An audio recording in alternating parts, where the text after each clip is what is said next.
kita harus mulai melihat kekayaan yang lain. Pembangunan berhasil kalau jumlah badak Sumatera bisa dipulihkan. Masuk apa nggak? Kayaknya masuk apa? Mas, saya masih kredit motor, masa kita ngomongin badak? Teman-teman, dari habitat badak yang pulih, mungkin juga akan banyak sumber air yang pulih, sehingga teman-teman bisa menghemat uangnya, tidak harus beli air ke pasar setiap hari. Nanti kita akan lihat apa sebenarnya. Ini lagi ngomongnya kemana sih sebenarnya? Kayaknya masih dengerin Ustaz Tuas ya. Suka sobat ya, pada dengerin orang keliling Indonesia. Next.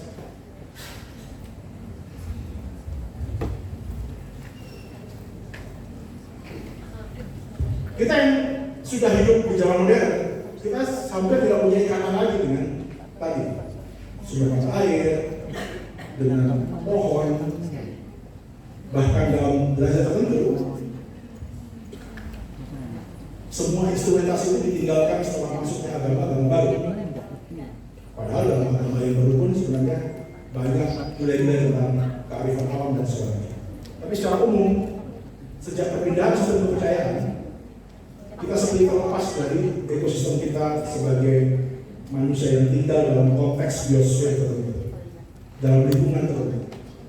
Contohnya ya, sederhananya biasanya kalau mbah-mbah kita dulu mensakralkan sumber air, kita mungkin sudah mengikatkan dengan sumber air. Mbah, jangan musyrik kok.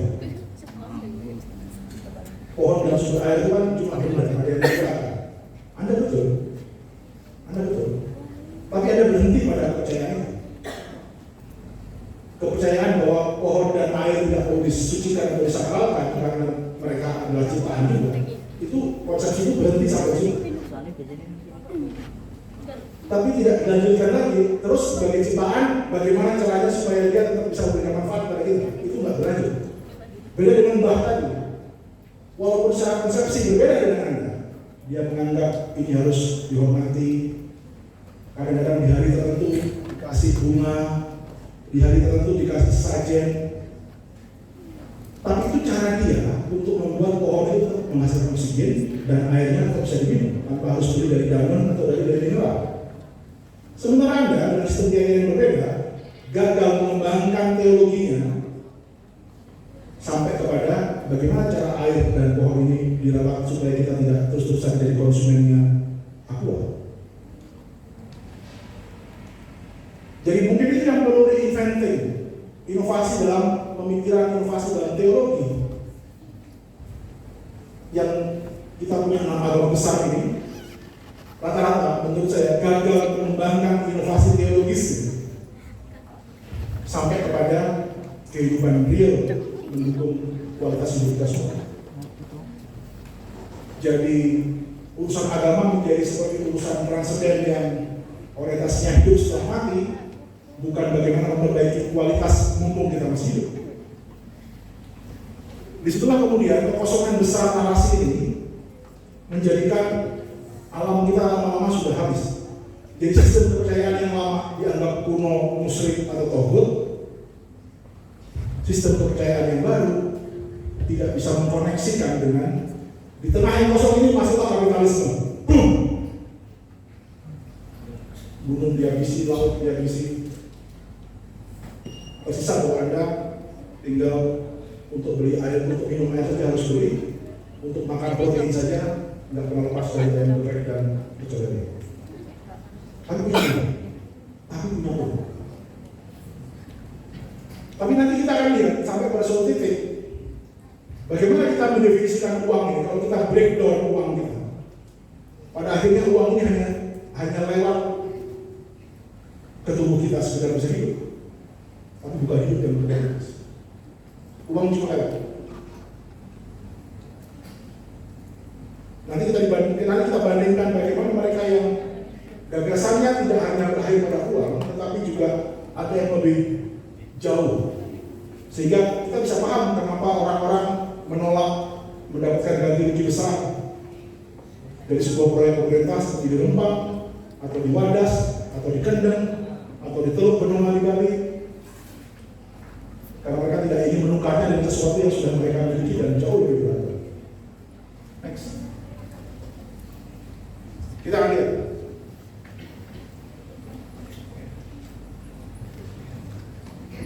Satu video tentang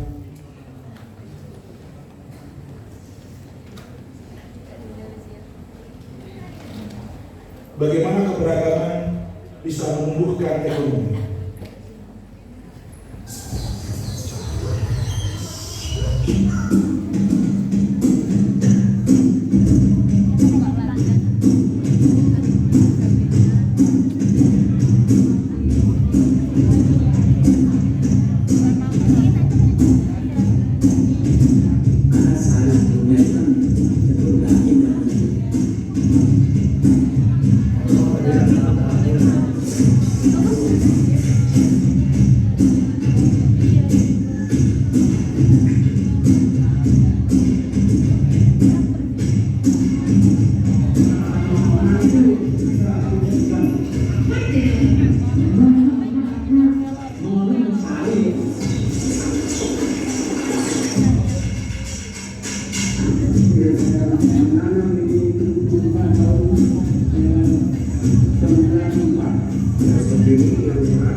Kami singgah di sebuah desa di Karangasem di Bali, Desa Tenganan Pegeringsingan, yang juga kami singgahi ketika ekspedisi Indonesia Biru 8 tahun sebelumnya.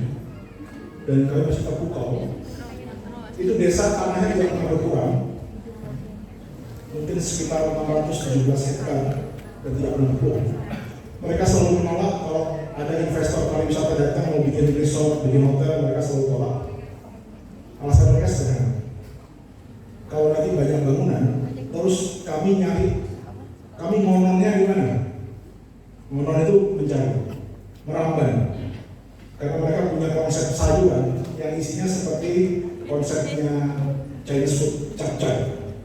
Capcay itu artinya 10 jenis sayuran. Ini mereka juga punya jukut ononan, sebuah sayur yang isinya 10 jenis sayur. 10 jenis sayur. Bayangin. Teman-teman mungkin sekali makan sayur kangkung sendiri, besoknya sayur kacang. Paling kompleks sayur asam, 4 atau 5 jenis. Melinjo, apa lagi? Kacang panjang, jagung, kol, nangka muda, 5 ton. Ini mereka punya konsep 10, seperti capcay, 10. Jadi bagi mereka lebih baik di desa saya nggak ada resort atau hotel, tapi saya masih bisa punya sumber protein 10 jenis sayuran, cukup karena bayangin. Bagi kita pun masuk akal, kok ada ya orang berpikir itu? Apa nggak ingin anaknya kerja di hotel? Mereka bilang enggak. Kalau mereka kerja di hotel, paling mentok gaji UMP atau UMR. Tapi kalau desanya dipertahankan seperti itu, turis yang datang akan menghasilkan lebih banyak uang daripada gaji sebagai karyawan hotel. Itu matematika sederhana bagi mereka. Jadi mereka tidak silau dengan mantra lapangan kerja. Karena alam yang dibiarkan pun juga menyerap tenaga kerja. Betul. Tadi di film Silatani, di posternya, Anda